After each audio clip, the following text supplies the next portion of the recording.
Hello guys! Nagluto na naman kami ng binignit. Wah! Damo-damo siya guys, oh. Ay, ano ganina, mas kubado ang akong ginagamit na kalamay. Anang soli sa Palawan, kamuti, ng butong, tapos langka, ano pag giniganig ibutang karos? Sago. Namit ni siya guys.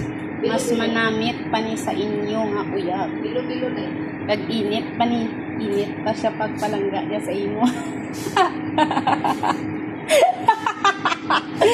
O ba, pala taros, unsa pa idugang ni Moros na kapaisag te. Bilo-bilo. Bilo-bilo daw, wala na daw siya iyambal. Okay guys, bye-bye. Kinsay ganahan, libre, kamo lang mag-book sa inyo lalamog. Namit siya guys.